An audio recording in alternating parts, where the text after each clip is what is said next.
Kind of lucky building. Sort of half empty. Yeah. You are under.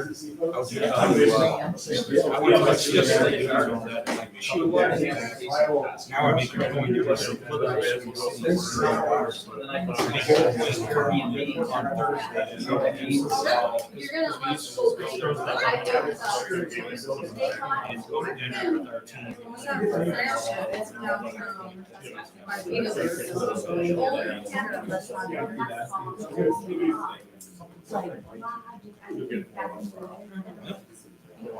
It's so.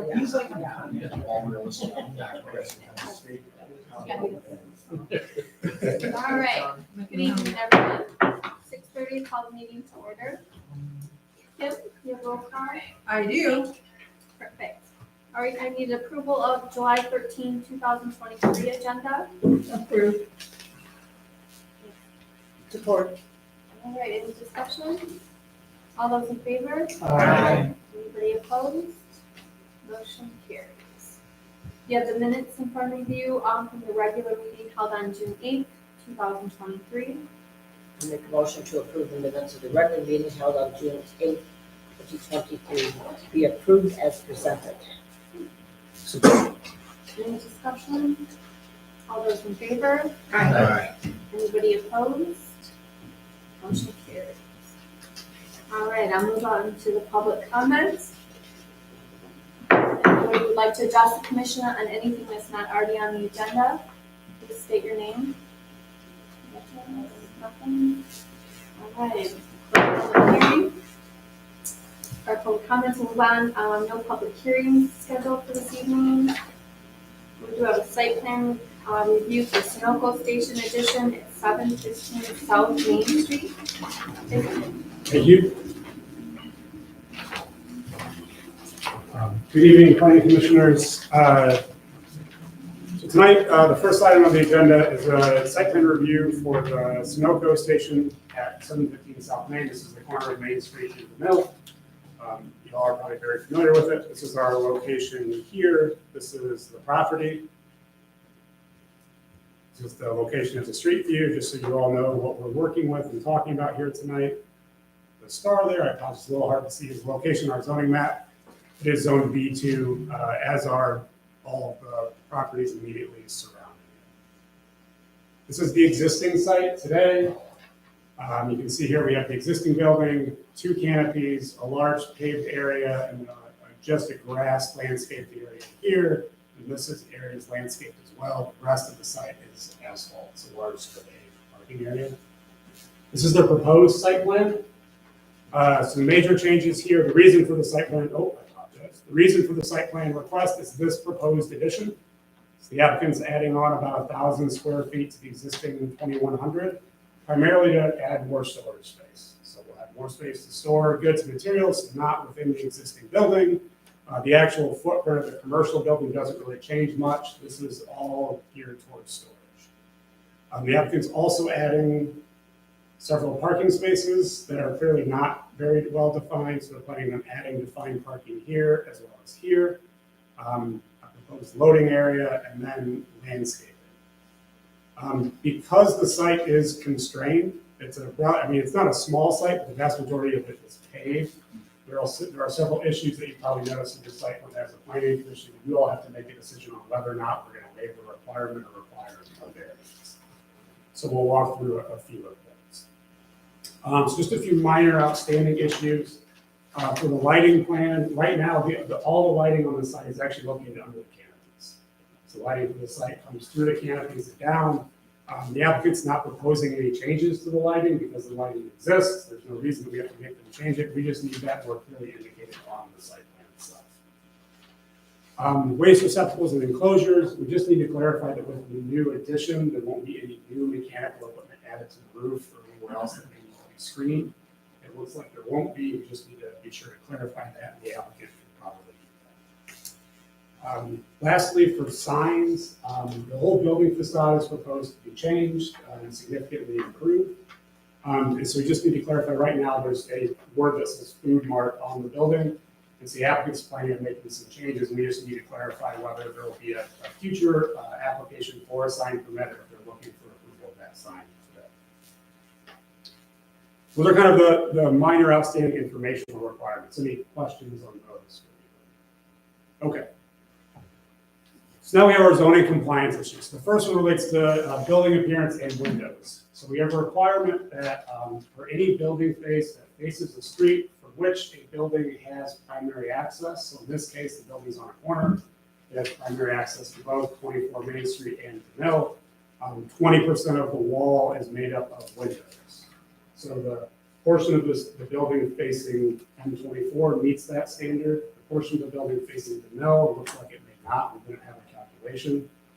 But in their proposed building plan, it's this elevation here. It's identified as the left elevation. This line here indicates the proposed addition. And so the issue there is the proposed addition is storage. So having a window to a storage space doesn't necessarily make a lot of sense.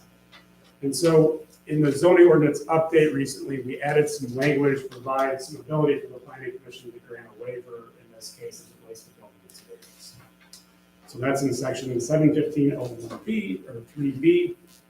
And it says where new wall materials proposed for an existing building wall, only that portion of the building being altered shall be subject to the standards of the section. The planning commission may allow the use of existing wall materials for the addition, provided the design of the alteration is compatible with the existing building wall.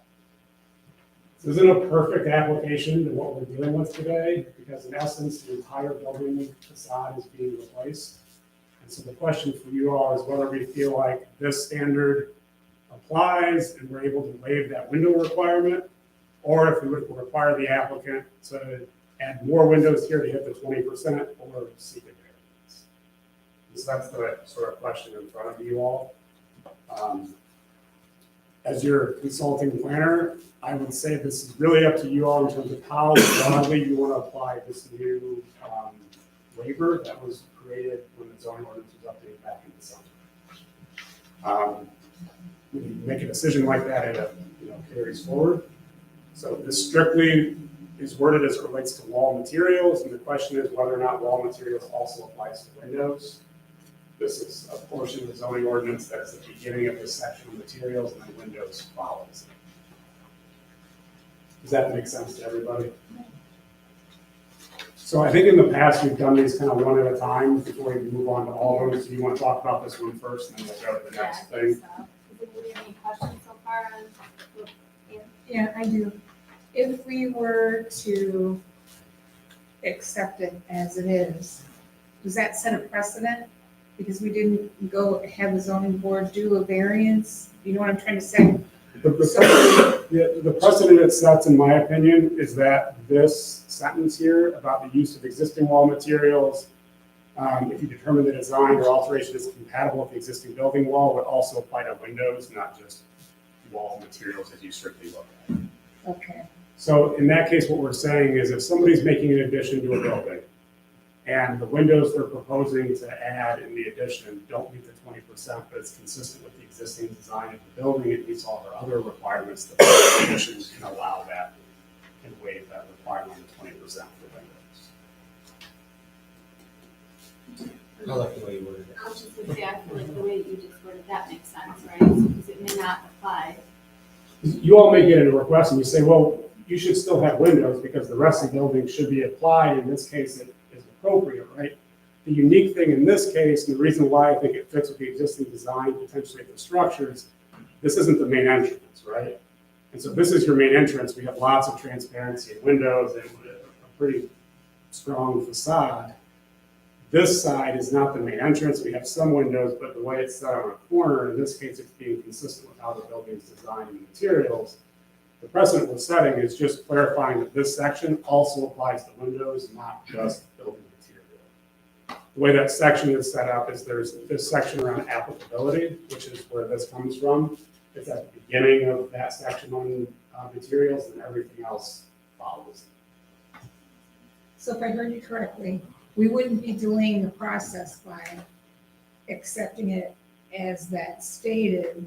And if somebody else were to come along and want to do a similar thing, but should need windows, they're not gonna be able to get around it. They're still gonna need the windows. Correct, and the motion you're making is that, that we're waiving the requirement, the sample motion you have. So I walked it down my sample motion sheet. Sample motion you have is to consider not to require the exterior wall addition facing the Mill Road to meet the window area requirements because it's compatible with the existing wall materials per this section. And so we're clarifying that the window material as proposed is compatible with the existing wall and the existing building.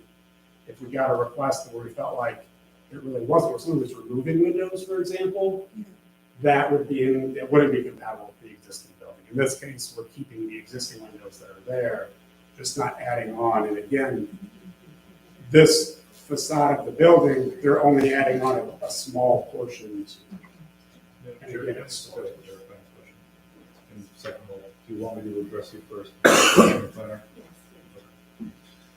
Mr. Ball, would it be a fair statement to say that if we were to make the determination now that we would allow this to go forward without the windows, that really all we're doing is granting ourselves, as planning commission, the right in the future to make that same determination both about wall materials and windows?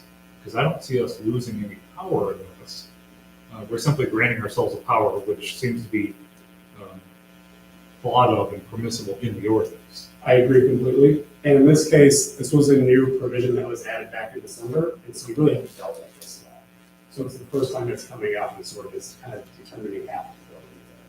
So if that's your impression as well, which was mine as well, I just don't see the loss to the planning commission in this. I agree with that. Anybody else have any questions or comments? Madam Chair, I'll make a motion that we not require the proposed exterior wall addition facing to Mill Road to meet the window area requirements in section 7-1501C3 because of the proposed addition. It is compatible with the existing wall materials per section 7-1501B3. Supported. Any more discussion? All those in favor? Anybody opposed? Motion carries. All right. Okay, so the next item relates to building materials. So in this case, the applicant's proposing brick on the bottom, siding kind of material here in the middle, and then the top portion would be stucco. Stucco is not a material, as far as I can tell, that you all have decided is a quote-unquote approved building material per the ordinance. So we just need to make that determination because with the brick, which has been approved in the stucco, we're well over 51%, and we're a predominant material, but we just haven't made the determination on stucco. So stucco, everybody knows what stucco is. It's a sort of cement material that you put over a solid block or a brick wall. For your information, I have here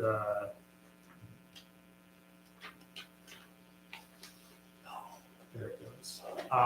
So this is information from Portland Cement, who does stucco, about the durability of stucco at hurricane winds.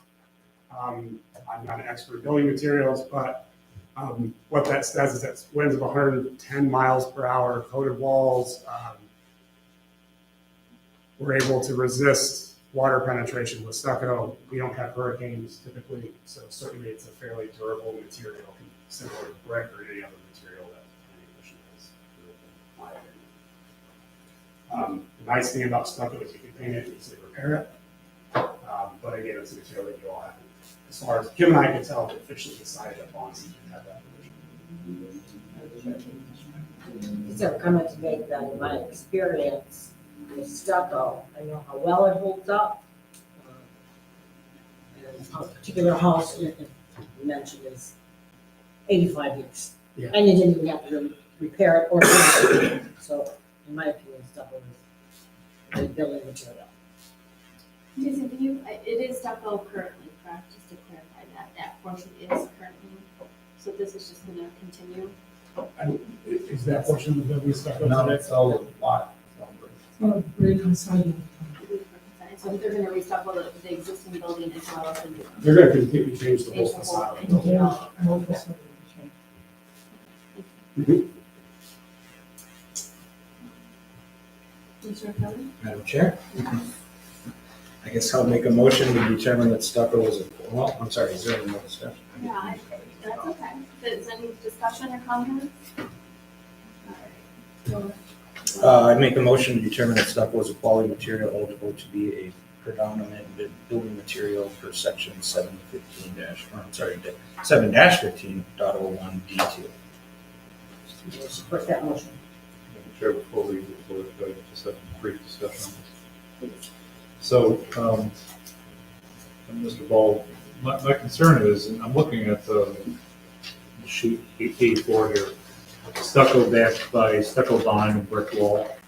Have we seen stucco applied to something that is not durable like a brick wall? Because that's my concern. Stucco, like you said, easily painted, fairly easy to repair, although that's a code enforcement issue. But if it was, backing on plywood or something, which is a fairly flexible material and cause it to kind of spec off, is this motion that we're making right now going to be binding us in the future for some lesser material that's back? So in this case, that specification that I read you says that it has to be bonded to a wall like one of these. So the bottom corner of that sheet shows it bonded to brick or cement block. And that's how stucco works. It can't be bonded to a piece of wood, otherwise it breaks and falls down. So in this case, I don't think we're binding ourselves to that. We're requiring a basic review. Any stucco should include this kind of information with it, showing that's bonded durable. Yeah, and just to jump in, you wouldn't put stucco on anything other than brick or concrete, but have a fair amount of experience with that. I think the appropriate term is you shouldn't. But I have seen that done. Sure. All right, thank you. Any more discussion? So I have motion, support, all those in favor? Aye. Anybody opposed? Motion carries. Okay, the last item for you all to consider a motion regarding the proposal relates to landscape. They mentioned that the vast majority of the site is currently paved, so they have relatively limited areas to meet the requirements for landscaping. In this case, because they are adding an addition that increases the total square footage by greater than 25%, they're required to come into compliance with the landscaping standards. So landscaping standard requires 12 trees and 74 shrubs to be planted along the right of way and the right of way green belt. In this case, our options are essentially this small landscape island here is the only area along the green belt that currently can be planted without ripping up a lot of concrete. So the applicant sent back a proposal to do landscaping here, as well as in this existing vegetation area that's currently just grass. And so again, with the update to the zoning ordinance, we added an option for the planning commission for section 715.02E, that if there's a limited available area on the site to install landscaping, the planning commission can grant a waiver. In this case, our suggestion is to still require the 12 trees and 74 shrubs to be added to the site, but just to require the 12 trees and 74 shrubs to be added between this area and then this landscaped area here. The proposal from the applicant, I think they were trying to fit in as much vegetation as they could, but I'm confident this violates our spacing standards. So the option there would just be based on our landscaping standards, take those 12 trees and 74 shrubs and distribute them between the existing island and then this landscaped area here that's currently just grass. Thank you. So I have a question on this, because I go to this gas station. So if you know where this is at, and I think we all do, when you're pulling out of, it's very congested in there. My concern that actually adding more landscape might make that more difficult, just that the island part that's right next to those outside pumps, like when you're pulling out of there, it is chaos. My concern is that if you're requiring trees to block, you could have a heck of a pile up right there is what I'm getting at. And those would have to be located outside of our corner vision clearance area, right? So we're going 25 feet this way and down and 25 feet this way. Oh, I and down. see, okay. And so, and there's a minimum height requirement for shrubs. The reality there is we would probably get some low shrubs here in this landscaping area, and the rest of our trees and shrubs would be planted in the grass area to the west or east. I agree. I mean, I think we have, our ordinance to require the landscaping is something we stuck to and we're pretty picky with. I would like to see our requirements to be met, but again, to be spread out between the two areas. And again, Edison? to touch on what Doug said, also to the east, we've got the access to Burger King. And we need to maintain fuse lines for that, for the same reasons. A lot of cars coming in and out of Burger King, if they can't see where they're turning. Yeah, the building, We're gonna I have think the problems. building's gonna look great. My concern is they believe in smashing their tires. And again, this is a change that I believe we added in December, we updated the ordinances. We had had a lot of things like this go to ZBA, and they were kind of no-brainer variances, and so we wanted to provide this option for the planning commission to grant a waiver from this requirement, because there are sites like this where it just isn't feasible to meet that standard when it's something that's being redone. And your opinion is to our requirement, we could safely add all that there in their room? Yes, this is a large landscape, this is a large area, so we could certainly meet the 12 trees, and there's not a drive here that we don't have issues with potential vision and sight. We would go back to the aerial image of the site. So Mr. Ball, first of all, can you tell me what, I guess, measurement you're using to come up with these 12 trees and 74 shrubs? I'm guessing it's based on road footage or something. Correct, it's 1 tree and 4 shrubs per 30 linear feet of road frontage. Okay. And so, I guess my thought are, we've got this island, and then it's adjacent to 2 driveways. And I don't know if I see the measurement here, but the island's gonna be X number of feet, right? And we're talking about the landscaping on this eastern border, which is not the road frontage.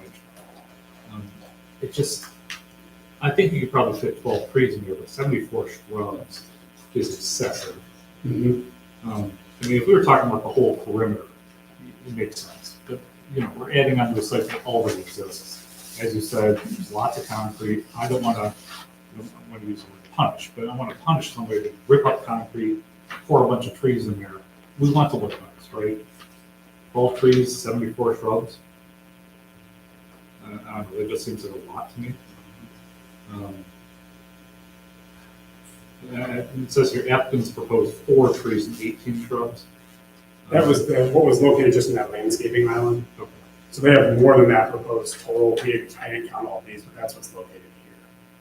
And so again, that was sort of cramming things in, I think, to meet our standard. And I think to your point, Mr. Womack, that's entirely reasonable. One option would be to require them to include 50% of the landscaping standard on the site. It would be an easy standard that we could easily enforce if you wanted to reduce it. Yeah, I mean, I'm not gonna make that determination for the board, but yeah, I just think 12 trees, 74 shrubs is a bit much. And, you know, again, I think really you need to have, this is just my opinion, you need to have a base minimum, which you're gonna require everybody to do, and then above that's great. But we also don't wanna have it look like a camp reserve. It's not, it's a gas station. Frankly, I'd love to see more greenery up and around the building, and obviously on the other side. As during the time. There's just too much asphalt and concrete there, so. I guess, Madam Chair, I'd leave it to you to have a discussion about where we go from there, but I just think that's excessive. I also question the success of the trees or shrubs actually being able to stay nice looking after a period of time and then even grow, because that seems like we all really are doing it. And it'll just be blocking the view at some point. And there's no other area that they could add landscaping to, those are the 2 only options? So this is the aerial image of the site, so you can see the greenery, right? So this is the landscape which we're talking about. There's the island, the rest of the site is completely hard surface.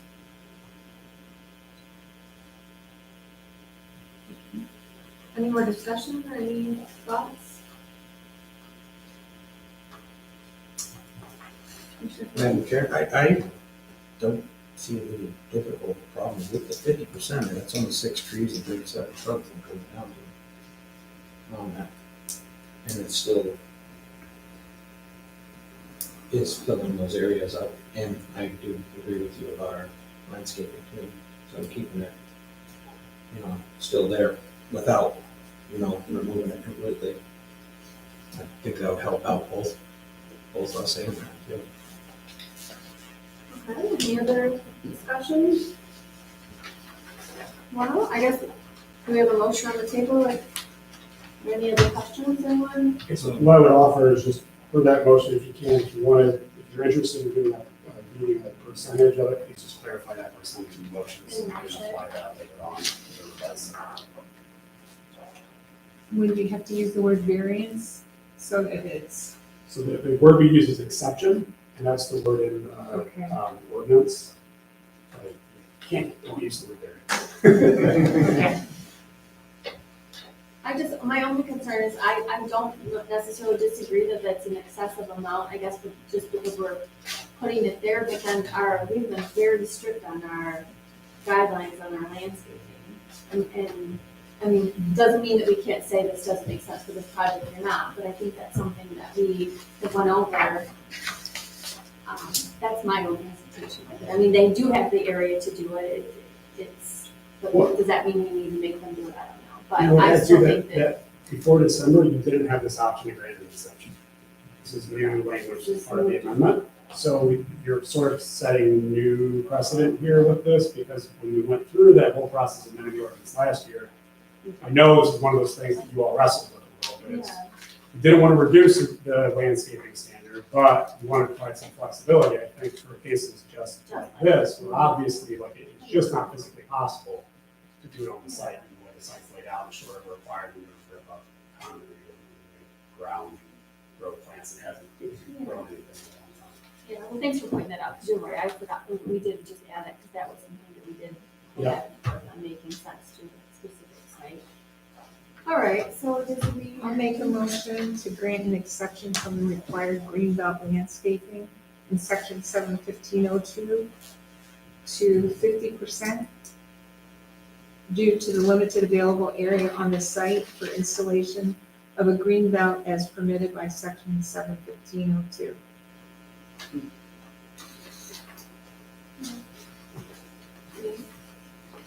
on the B2. Me too. I support. All right, any more discussion? Just one minor thing. So, Mr. Ball, I'm just a little afraid, and of course, I'm sure they're wonderful people who will do the right thing, but if we grant this exception of 50%, they could theoretically, with that motion, put everything in this green belt on the east side. Do you have any recommendations for requiring something to be put in that island? Because that's the only real street side location we've got. I guess I'm harkening back to, you said X number of trees per 30-foot road frontage. I don't know how long that island it is. I don't believe there's a dimension included on the island on the plan. I think in this case, what I would say is you can either add that motion here, you can add it as part of approval of the site plan, just to clarify. I mean, I think my take on that would be, we want to be sure that we're meeting the intent and the sort of letter of that requirement as much as possible while still maintaining safety, right? Like you said, this is one of, if not the busiest intersection in the city. And so we want to be really sure we're not creating a traffic hazard. Commissioner Clayton? Yeah, with regard to the trees in the island, I'd actually like to see us not require any trees in that island. One, for sight lines, and two, the possibility of interfering with the canopies. So if we could require the trees on site, but not in that island, just have lower vegetation in the island. So I apologize, and I'm not as familiar with the ordinances as you guys are, but normally these are ornamental trees that grow 6 feet tall. You know, If we can stipulate that. We're not putting weeping willows in there, are we? Well, but the problem is at 6 feet tall, that's still a problem. Well, however tall. Even if they were, trees grow. like, even if you were to say a 4-foot high bush, I think that if you're sitting there and you're looking left and you're trying to see traffic either whipping right off 24 or coming straight through, that we have to be careful not to block that, because you can see that getting Yeah. out of control. And there's a lot of big truck traffic coming around. Yeah. That corner that would really, the visibility would be impacted. Actually, the site plan says Crimson King Maple. Which, So can I maybe Which are offer, more than 6 feet. yeah. could I maybe offer a suggestion then? So as part of the site plan approval, I trust Mr. Ball to review this as an administrative level. So maybe we say 50%, which is the motion I believe on the table, and as part of the site plan approval, we just say administrative approval. Absolutely would be great. I agree, I think. I just noted as a bullet in the proposed motion, the location approved by the planning department. And you made the motion, Commissioner Chang, can you Yes. add that to it? Well, that's part of the motion for the site plan approval itself. Yeah, so we actually have 4 motions on this. Oh, you made The some- 4th one on the back Page page is on the the final back. site Okay, plan got it. approval. Thank you, Ms. Hodge. All right, so we have a motion and support, all those in favor? Aye. Anybody opposed? Motion carries. Okay, and then in your letter, just the final outstanding zoning ordinance compliance issues are the same ones identified in your informational section. The lighting, clarification, mechanical equipment, and then the loading space. So there is an informational issue as well as a compliance issue, they both lined up. In terms of other departments, none of the other departments had comments at this time. Department of Public Works just noted a requirement for additional comments. So we already handled those motions. We're down to item number 4, making a decision on the requested site plan. Again, as you all know, we have our standards A through K for site plan approval. In this case, you have a motion in front of you. Given that you just addressed each of those requirements with separate motions, from staff's perspective, this site plan meets our standards for site plan approval. Our recommendations for considering conditions are just to be sure that we're addressing the outstanding informational requirements as addressed. Also, just to clarify that the colors noted were white and brick, that there are no trademark colors proposed. The applicant can probably speak to that since we're down the applicant's portion. And then we mentioned clarifying the tree number, so the sample motion we have there, you want to change that to reflect the 50%. And then addressing the loading space dimensions and locations as well. Thank you. Yes, any other questions from? All right, so we have the applicant here. Would you like to speak on a couple of these items? How about the sign? Did we address the sign issue? Yeah, the sign, I'm just gonna have like 3 channel letter, like beer, wine, Buscemi's were franchise. And that's not gonna be, the Sunoco colors will all not gonna be there, will be the fresh image and new image, so. So would that be something that they'd have to apply for a change in the sign, or is that? So you have to apply for a separate sign for They that. just set, okay. Yep. Excuse me. All right. And then the lighting standards, the lighting is provided via the existing canopies. So is that what your plan is at this point? to Yeah. set up- Yeah, right now, yeah.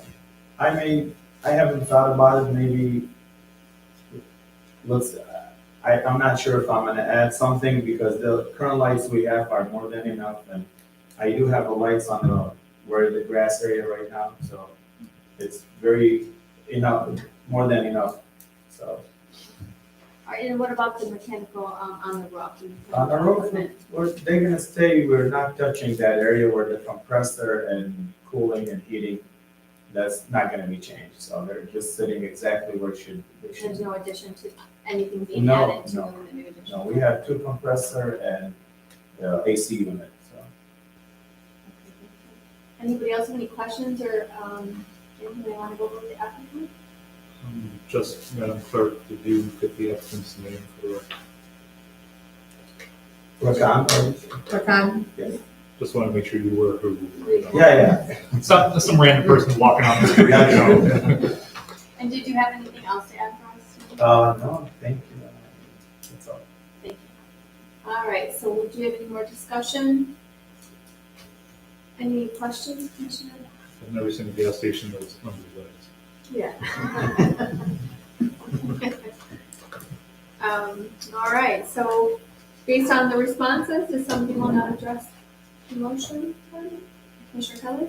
Yeah, Madam Chair, I'll make a motion to approve the site plan requested by, Rakan Otish to construct a addition of 1,067 square feet on the existing automotive service station located at 715 South Main Street, parcel ID L21-33-303-040-00 because it meets all the standards in section 7-1804 contingent upon the applicant addressing all outstanding informational requirements detailed by in the planning department letter, the applicant conforming to no trademark colors or are proposed for the building exterior.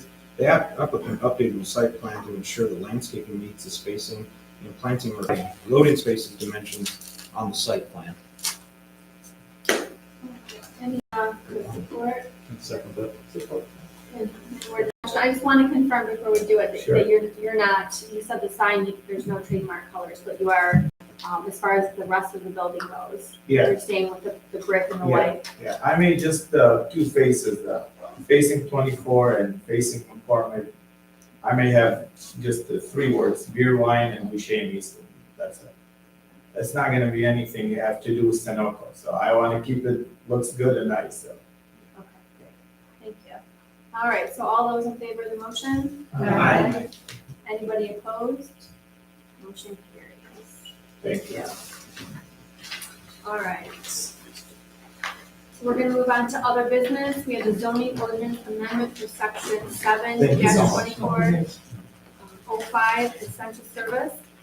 So this is sort of a unique item that came up. The city was approached by ITC, which is an independent organization that actually owns and manages a lot of our transmission grid throughout the country. To request, they have a project potentially coming down the road as they were reviewing our zoning ordinance. They identified some potential issues and how our definition of essential services is worded. So we've had a couple discussions with them. They don't technically own property in the city, so they can't request a text amendment. And so we offered to bring it to your attention, let them speak to the issue so the planning commission can decide whether or not you wish to initiate a text amendment on this issue.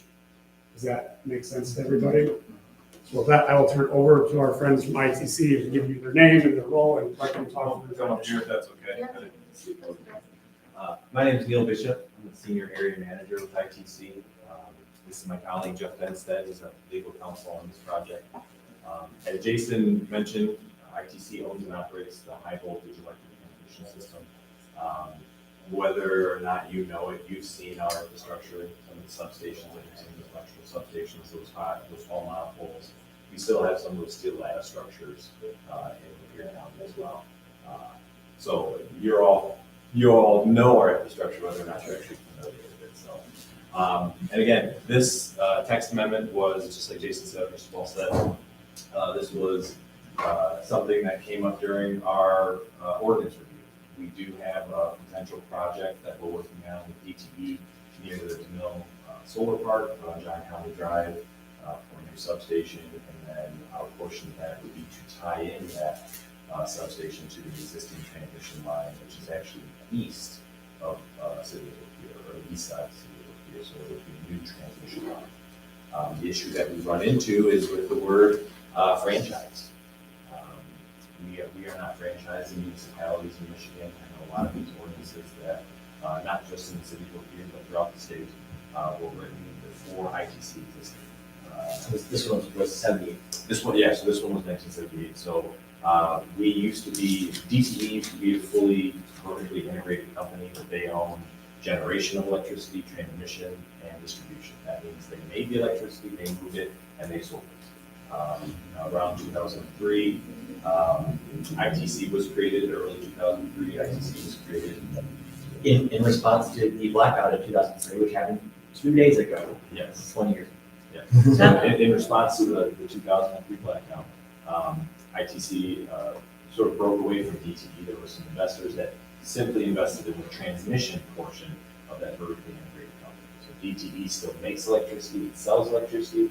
ITC moves electricity. You don't make it, you don't sell it.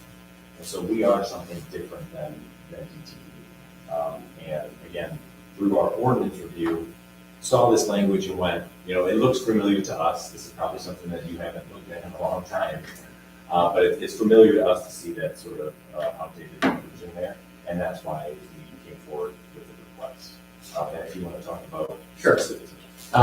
So the concept of franchising in both the city code and in your ordinances is based upon the idea that you are protecting or ensuring that the service that your citizens receive is the most cost effective, it is the most effective, it is you're receiving good electric power, or receiving good gas to distribution to your homes. The type of business that we're doing in today's energy economy is not that. DTE is our customer over at the John Conley Industrial Center. The project that we're looking at here is to help grow, to bring power into there and help develop that area and the city at large. As you look through the essential services exception to the zoning ordinance, you will notice that one thing we didn't touch, and we were very surgical in what we're requesting that you take up today, is that the project still has to meet the requirement, and the one that we're talking about today does, that the city and its citizens are the primary recipients of the essential service. So we're not talking about a different transmission line that's running through the city or running through the Pier Township that doesn't have a stop or isn't specifically bringing power for economic development, low growth, whatever the case. Same thing with the gas transmission. We're not talking about that. So you still have that backstop as we're looking at this. We're just addressing that word. And then also a few other things that are clarifying lots of public entities with reduced to address investor-owned utilities. And the control buildings, we will have a prefab building that will be located on the substation that will go through the entire site review process and keep the spirit of that, as they typically do for these type of projects. But that would also exempt that prefab building. So it's a very simple request. And I'm happy to take any questions. Any questions? Comments? So I guess my question is, where is ITC in the transmission, process? Are you guys simply contractors come in and put the lines down south to somebody? Or No.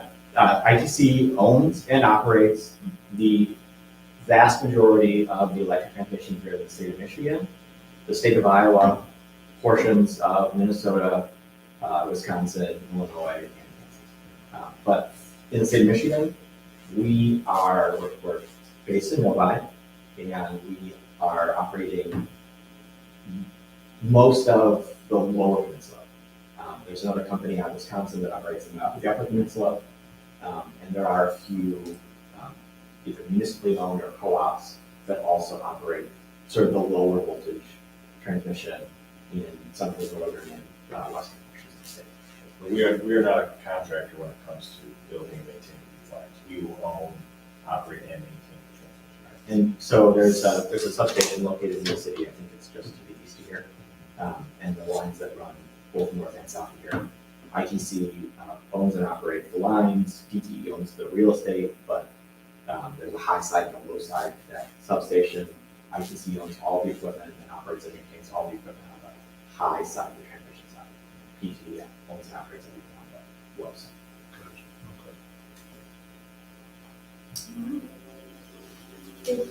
Some of that makes sense. We both realize it's convoluted and Yeah. I feel like an expert now. to like bring it down and give you a great metaphor, we're the highway. And the substation that brings power in the city, whether it's the one that's located right here in downtown or the one that it will be located over there in the industrial park, those are your on off. So whether you're generating power and you're putting it on and sending it someplace else, or you're taking it off and using it, you're getting on and off. So here's an important question for you. What time frame are you guys looking at for projects? Because as you know, passing ordinances doesn't happen overnight. Right. Yeah. So the construction for this project is currently planned for 2024. line portion of this is June, so middle of 2024, and the substation is. I don't know. Q4. I think right now, the proposed date that we have internally is Q3. Wait, my new best friends, because normally people show up and say, next week. No, Start. that's why we're here early, because we know this can take time. And we've talked to Jason about the timeline and what we need, so we have addressed that. Surprisingly, you didn't talk to me though. Yes. So who is the owner of ITC?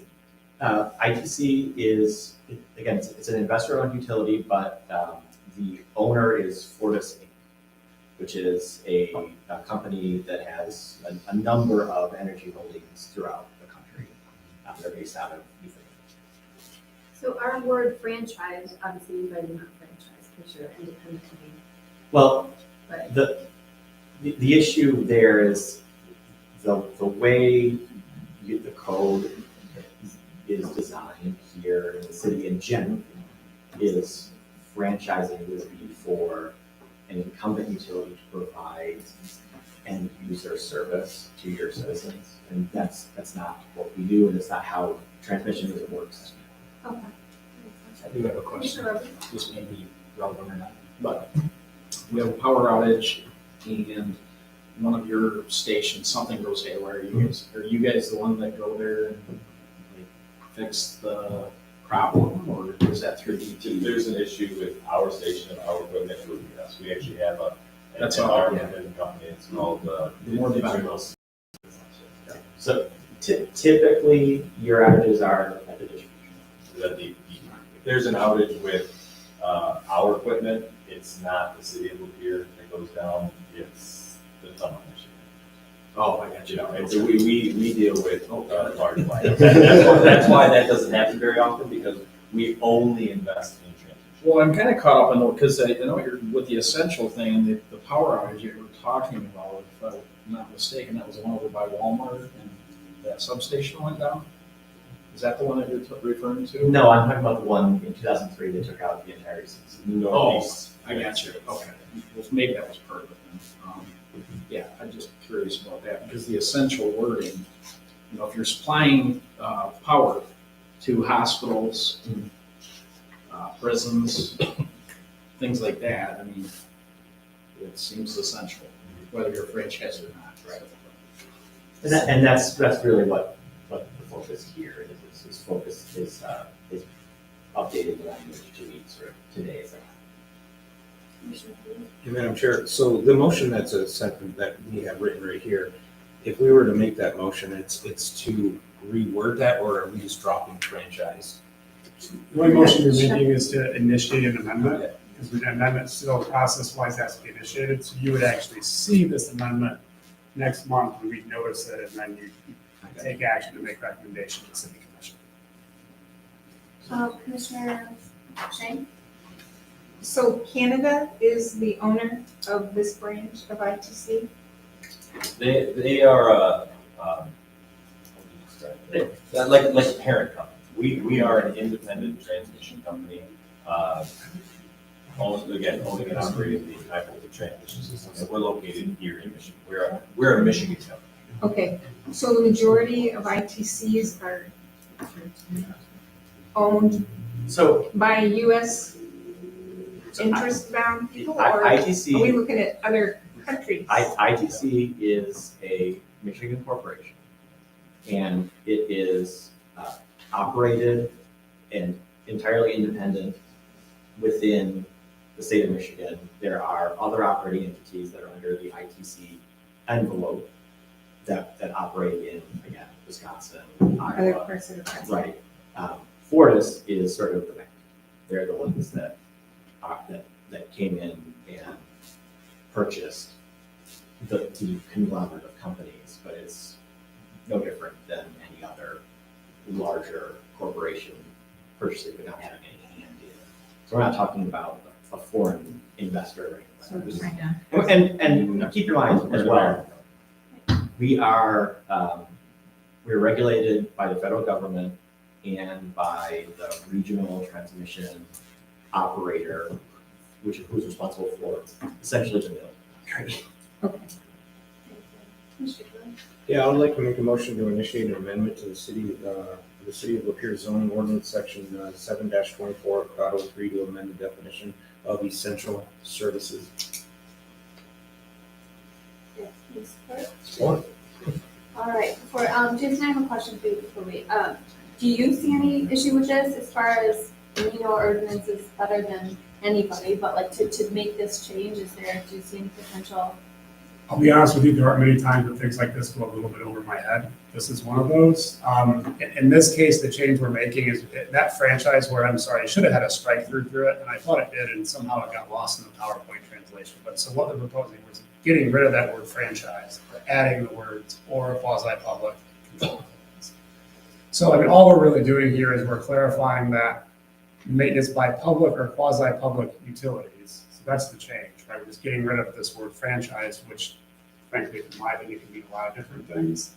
And then we're clarifying when we say public utilities that we also mean quasi-public, which is also listed at the top.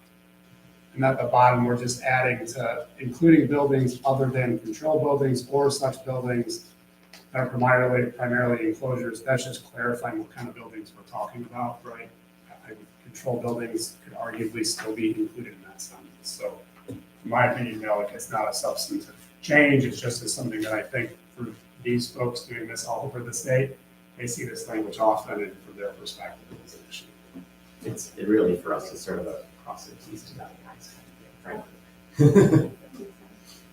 All right, so I have a motion in support. All those in favor? Aye. Anybody opposed? Motion carries. Thank you. Thank you very much. Have a great night. Thank you too.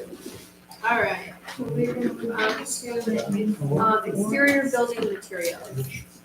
So this is just an issue that's being brought to you by staff. As you all know, we've had lots of discussion about what earth tone means, what kind of materials are approved or not approved. So we all know that issue as it relates to this. So what we'd like to do is not change the ordinance, but just create a simple guide that can sit in the planning department that says, here's examples of building materials like stucco that we've now approved. That if you put this on your site plan, you don't have to worry about whether or not it's approved. And here are examples of colors and projects that we have approved, and other colors or other projects where the colors have either required a planning commission approval or they've been disapproved because they didn't meet our standard. So we would bring that guide to you, give you the example, and you all could approve it and be sure that it makes sense. But before we jump into that, we wanted to be sure that it made sense to you all. So we aren't going to name specific colors. We looked at examples. There's actually an example from College Station, Texas. Doug, you probably appreciate this. That had a whole list of the exact color codes that you could have or not have in the city. We don't want to go that route. We just want to provide examples of colors and projects that have been approved. So if somebody comes in to start a site, we can say, by the way, when it comes to building materials and colors, here are things that have been approved in the past, so we can sort of help people understand what's likely to be approved by the planning commission and what things might require extra. Excellent. Anybody, any discussion on that? I think that seems to make sense. We have a lot of discussion on colors here. It makes sense, and it's much easier It's for much easier for the everybody. owners of businesses, properties to be able to comply. First time. So, Mr. Ball, in theater, we have a very short list of colors we would not approve. Would that be something you'd want to consider doing? Yeah, I mean, my thought was honestly, I would include an example. We'll take out the name of like the all black building that created issues before, so this is an issue. Probably provide examples of other buildings, not necessarily here, but other buildings that clearly would not meet that standard. I think we had a gas station that used a lot of trademark colors a while back, and that required an extra review by the planning commission to approve those trademark colors.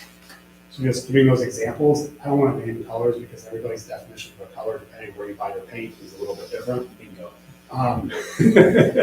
And so I just want to give sort of general direction to folks so they can clearly see without saying it has to meet paint code XYZ from Sherwin-Williams or whatever. Because depending on how you define the color, it's different. Does that make sense? I'm just thinking of the 1980s where everything was fluorescent, you know? Yeah. Neon. Or black, or mirrored, you know, I think there are certain things. if we could say definitively we wouldn't approve that. I like your idea, I'm just wondering Yeah. if a short edition might be helpful. Yeah, and so what I thought, one, we just want to be sure that you all thought this made sense before we dove into it and spend time. We'll pull something together that we can look at. And it's something we have to rush on, but we'll look at a meeting where we don't have a big agenda to bring that and look at it together and be sure that we're all on the same page with it before we put it into practice. This is one of the things that I talked about with Mike now a little bit. This is kind of part of our effort to try to smooth the process a little bit in working through this. So, I think that makes sense. I'd like to move forward with that. Anybody have any feeling otherwise? Marty, how do you feel about that? I'm good with it. All right. I knew it had one advocate for sure. All right, great. Thank you very much. So we'll draft that and bring it to your attention. Training status update. Has anybody actually completed the training program yet this year that's happening? I'm on the cusp of it. Okay. I have next meeting. Great. Once you do, send an email to either Lauren or Kim and let them know, and we'll mark that down on our list. Just as a reminder, our requirement per our revised training plan that we submitted to RRC last year is to do a minimum of 2 trainings a year. Our joint meeting counts. The joint meeting is scheduled for August. So that date has been finalized. I think you all got an email from Kim about that date and time for the joint meeting. And then we at Row always host a continuing education session twice a year. We also record those, so if any of you get to the end of the year and you're scrambling to meet that standard, we have those recorded. We can just shoot you a link and you can watch that other video to meet that requirement. We also are super glad to have you continuing education session. We usually do it in October and the fall. I have a question. I believe trainings at MML conferences are included. Absolutely. If you've done those, just shoot an email to Kim or Lauren and we'll note those as a appropriate training. We've had folks do training with the DDA in the past, a variety of other training programs, anything that's applicable. It sounds like. You're only required to. And then just a note on upcoming trainings, since we're talking about already, I think we mentioned this before, but there is an in-person citizen planner class. Have you done citizen planner? Citizen planner is a program run by Michigan State University. It's a multiple session program that does a really good job of running through kind of all of the requirements and the sort of unique situations you run into as a planning commissioner. To be honest, you all are pretty good at this. It may be a little basic for you, but if you're interested in it, it is being hosted in person in NY City. And it's going on a series of dates this fall. So you can always do Citizen Planner online, but there is an option to do it in person if you're interested just down the street, which doesn't happen frequently. That's our date and time for the joint meeting on August the 14th.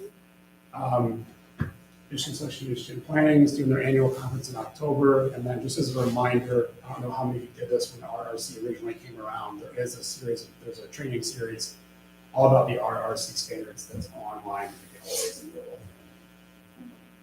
I do have a question about our joint meeting. Typically, we did not fit in here. I saw that it's here in the chambers. Is that, I mean, if we're open to the public, the last meeting we filled. We had quite a few people in the public attend our meeting as well as all our boards. Do we think we can fit in the chambers? That was something that my staff told me would work. And I said, okay. I think the numbers are probably going to be a little close, and I don't know how many members of the public actually show up. I think the board members themselves will fit in here just fine. We'll take the tables out of the little conference room there and probably bring the room up with it. But this is something my staff told me. I don't know. I don't know if the staff attended the last couple. My opinion on that, we were pretty packed in that city hall. I'm not city hall. We were at the Legion. I mean, we weren't packed, but we took up a lot of space in there. I just think the boards alone, and then if you have public. I don't know, anyone else who have any thoughts on that? You. I agree. I wasn't the last one, but I was at the first one. Yeah. Yeah. We had quite a cool group. I honestly don't think what last year. 10 just here. Yeah, that wouldn't, I don't think it would fit in. The one that we had here, I think it seems to me, I don't remember, it was like double rows of tables and it was probably gonna be, I wasn't asked. So, But You keep looking at me like, when he's saying staff told him, it was not me. Okay, well, last year was you were pretty there. crowded. I was. We had quite a, Yeah, we did. okay. So I don't know, I'd like to maybe suggest we rethink the location, because based on the last couple meetings, I don't believe we will This is So what we we have accommodate. planning commission, city commission, ZBA, zoning, Zoning, and then And public, we and have then public. also suggested some members of TIFA might be interested in this. In this room? I'm not a math wizard, but The one time we had it here, it was crowded. It really was. You guys don't have to beat up on me, I get the point. Okay. I'm just telling you, the staff that I talked to said that this would work, so. So are we open for suggestions and maybe How many- a different location? How So- many fit in this room? I don't know. Just like a legal, yeah. I think the I can occupancy see was that something part. like 65. 65, okay. I wouldn't want to be in this room 65 days. No. I mean, we've heard the center, I think it's called the Center Building suggested, the Wheaton suggested, I don't know if the Country Club might work. The Pix Theater was suggested. Again, I've not been to most of these places, I don't know, and I don't know how many people show up. Right now, we've got one member of the public, so. I don't know if there was a fee for the Legion, but That's yeah, just- I kind of wouldn't want to Sitting up chairs. get something out of it. Well, I guess, I don't know, all I know, do you have a? Well, I would say my 2 cents of the Legion was just, the sound was horrible in there. Truly. And it's dimly lit, so I think it's hard to. So we can look at other options, I think. So like, I wasn't at the last one either, so I think some of this is just, Mike and I are looking at this a little bit, so we can look at other options just based on your recommendations, or find some folks and maybe look at the interest if you have dates. We're gonna want to be sure wherever else we go is available for that day. Absolutely. Commissioner Tyson? If we do consider changing, we have to remember we need the cameras on. And that's something, how did we do that last time? I don't think we did We have record it them last at time. a time. Okay, Started running. that's a good point. So what I did in theater is I personally bought one little tripod, and then I took my work cell phone and just video recorded it. I mean, we're not gonna spend $20,000 to install a camera system, right? Agreed, but just, It gives you something, yes, but obviously if you're gonna have 30, 40 people in a room, you're gonna be all spread out, and probably in a circle of some kind, you're not gonna get everybody on camera either. So not a perfect solution, but it's a option. Well, I guess I just would like to make the recommendation, that we consider a different location, just because based on the last couple of meetings, I think we could be pretty full, and I'm not sure the space would work. That's, Well, I guess I would ask whoever is going to come to contact City Hall, let us know you're going to come, so we have numbers. Because these are the types of meetings where people are like, yeah, it's not a meeting when you're here. So you get 10 people show up, and now we're at the Legion, but all the space in the world, and 10 people. well, we're here tonight, does anybody know that they can't make it, or are you planning on it while we're here to give kind of a head count? I'm in on that night. Anybody, Then on my calendar. you're in? It's almost 20. I'm trying to 14. It's the only thing on my schedule right now. All right, and our. What'd you say, Doug? I'm in. Good for you? I think I'm one of the speakers that day, Okay, along with good. Mr. Ball. So, So as of right now, So Commissioner all Bostic now, said- you're all attending. I'll note that on my email. Thank you. All right. How big is the community centers? It's been years since I've been down there. I don't know. They're not The that much Lincoln Room bigger. can hold 70 to 75, I don't remember the exact number. The annex can hold 225 to 250, and the main room is 450. I know, but I was on that board for 20 years. Well, as long as we can have Love seating, I think it it. was nice when we had our boards in each section. So like the pick sounds great, but I feel like the seating of the picks doesn't seem to make the most I don't sense. think that would work. Yeah, I think we need tables and everyone to have, so they can talk to their boards and kind of have a circle. Oh. But, all right, well, we'll let you go back to the drawing board. thanks. You're welcome. All right, so anything else? We'll move on to commissioner comments. Commissioner Shank, Commissioner Patterson, Nothing to that. Commissioner Kelly. Thank you for the compliment, Jason. Don't think I didn't catch that one. What was- About what we do this good. Oh, yeah, you are. He said most of us, and maybe. I think he looked at me though. so- Commissioner Walker? So Mr. Ball, I did send you an email on this, but Blaine's Farm and Fleet, a question came up to me at the pier, something or other meeting I was at the other day.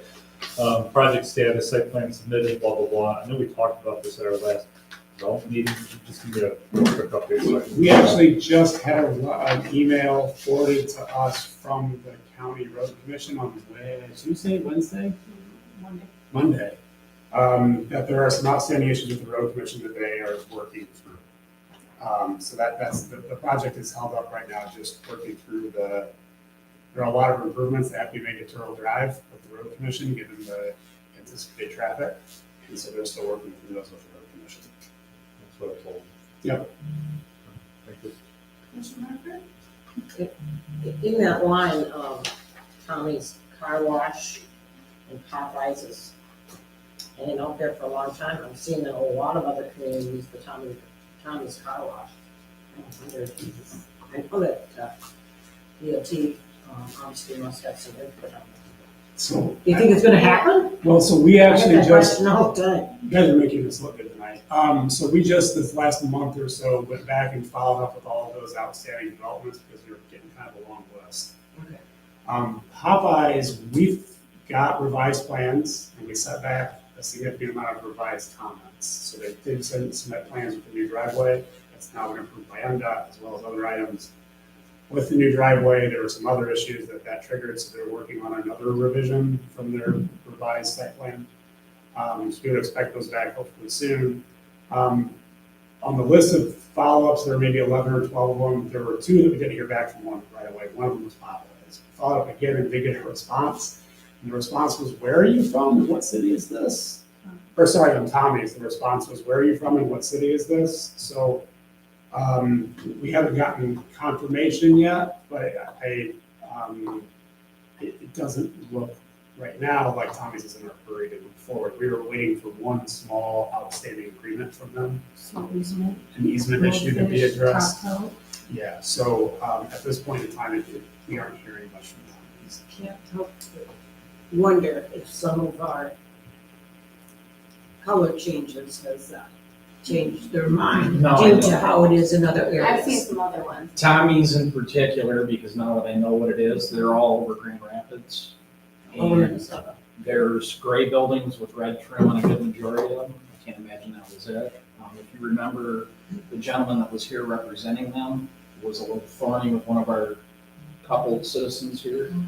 You know, just kind of, to me, that was a peek inside of what we were dealing with that day, but I thought that was the Popeyes guy. no, that was the, Yeah, I was thinking it was Popeyes too. was it?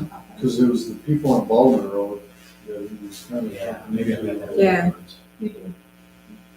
You get a car wash when you need to. No chicken. I want to know when El Cozumel is coming. So we're to answer your question, we're following up, but on Tommy's, I don't have a real answer for you other than just a follow-up from them. Hasn't been, yeah, we're working on it. It was sort of not very enthusiastic. Okay, and then my last question is have you heard anything about a chicken fillet? Because people are saying, oh, you know, we're gonna get that. I talked to somebody at a construction site, and I went, well, I haven't heard a thing, so. Chick-fil-A? Just got it. Yeah, Chick-fil-A. Chick-fil-A. Be ready for an intense drive-through. Oh my gosh. It's terrible, dude. So terrible. I know, Somebody's chicken sandwich are way better. I know. I could probably, All right, Commissioner anyway, Roberts? thank you. Nothing, unless he does have an update on what's going on with the property, El Cosmo. All right, I'll have to go there for lunch and ask. Commissioner Johnson? Nothing. All right, so I had all of those things on my list. The only one that we didn't address was wood chip. Do we have any update? I know this says if you're waiting for the revised plans. So we actually just gave them approval yesterday to move forward with their construction and building plan review.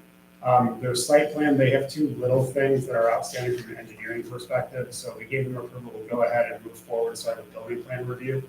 But pending, but they know they can't get a building permit until they address a couple of issues with their site plans. The 2 outstanding issues where they did a more clear plan on how they're gonna handle construction traffic because it's gonna impede on that roadway. So they actually just submitted that today. And then they had to do some work on the elevation on the site. You know, that site seems pretty flat with the proposed building. There's a decent grade between the curb and the actual side of the building. And because the original building essentially took up the whole site, they had never done elevations. And so those were being submitted as part of the building plans. And so we let them go ahead and move it for the building plan approval with the understanding that they had to get the site plan signed off before they could actually do the building permit. And they're still working on that. We're working on finalizing the process for the right-of-way permit for the balconies. All right, well, that's all I have this evening. Mr. Chair, Madam Chair, I make a motion for adjournment. All right. Meeting adjourned. Thank you.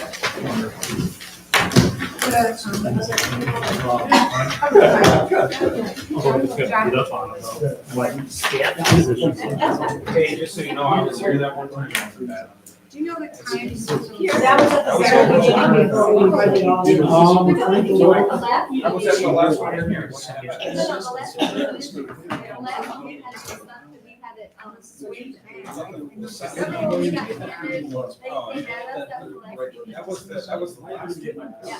Well, I know you guys are all going to show up because I'm going to do my sales routine that day. We want to make sure you have room. You were there, you were at both of them too.